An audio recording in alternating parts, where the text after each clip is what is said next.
Hello दोस्तों, कैसे हो आप सब।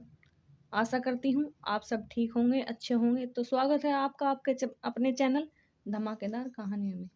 तो आज की कहानी का टाइटल है बूढ़ा बाप। तो कहानी शुरू करते हैं। हो सकता है आज की कहानी पढ़कर आपकी आंखों में पानी आ जाए, मगर मैं दावे के साथ कहती हूँ इस कहानी से आपको एक बहुत अच्छा मैसेज मिलेगा, जो आपको और आपकी फैमिली को कोई भी ऐसा गलत काम जो इस कहानी के पात्रों ने अपने पिता के साथ किया है करने से रोकेगा। आपको पता चल ही गया होगा कि यह कहानी है एक बूढ़े मजबूर पिता की। एक गांव में एक आदमी रहता था जो बहुत बूढ़ा हो चुका था, जिस वजह से उसे कम दिखाई देता था और वह बहुत कमजोर हो गया था। इसलिए अपनी बची कुची जिंदगी अपने बेटे के साथ बिता सके, इसलिए शहर रह रहे बेटे के घर रहने चला गया। बेटा एक शहर के छोटे मकान में रहता था। मकान तो उसका छोटा था, लेकिन उसके अंदर जो चीजें थी महंगी थी। उस मकान में बेटा, उसकी पत्नी और उनका 5 साल का बच्चा, यह छोटा सा परिवार साथ मिलकर रहता था। बूढ़े पिता के आने से उनके परिवार का एक सदस्य बढ़ गया। यह पूरा परिवार रोज सुबह शाम डाइनिंग टेबल पर साथ में खाना खाया करता।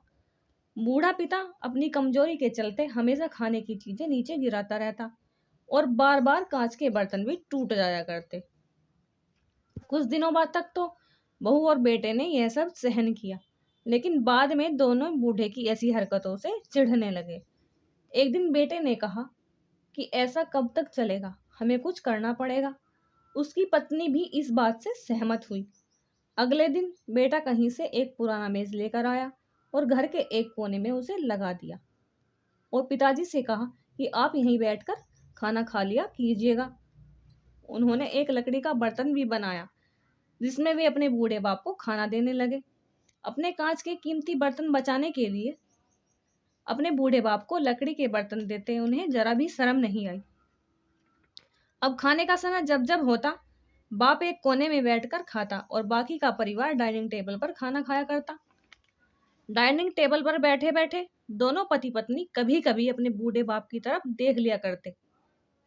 बूढ़े बाप की आंखों में उन्हें आंसू भी नजर आते, मगर उन पर जैसे कोई असर ही नहीं होता। बूढ़े का पोता भी यह नजारा हमेशा देखता और वह अपने ही में ही खोया रहता।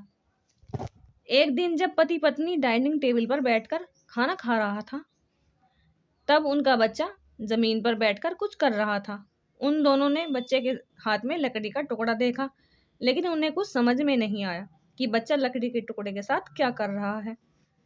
जब बच्चे ने पिता ने उससे पूछा, बेटा खाना खा लो, तुम नीचे बैठकर क्या कर रहे हो, तब बच्चे ने भोलेपन से कहा, अरे मम्मी पापा, मैं आप दोनों के लिए लकड़ी का बर्तन बना रहा हूं, ताकि आप लोगों को जब बूढ़े हो जाओगे तो इनमें खाना दे सकूं। अपने नादान बेटे द्वारा दी गई है सहज बात दोनों के दिल में तीर की तरह उतर गई। दोनों एक दूसरे को चेहरा निहारने लगे। बिना कुछ कहे ही दोनों की आंखों में पानी आ गया और उन्हें अपनी भविष्य की किताब अपनी आंखों के सामने हुई नजर आई। उन्हें समझने में ज्यादा देर नहीं लगी। अब उन्हें आगे क्या करना पड़ेगा। अगले दिन कमरे में के कोने से पुराना मेज हट गया और बूढ़ा पिता बाकी परिवार के साथ मिलकर फिर से खाना खाने लगा। बूढ़े की कमजोरी की वजह से हो रही गलतियां भी अब किसी को नहीं चढ़ाती थी। दोस्तों, यह कहानी हमें बताती है हर हर वह पत्ता हरा है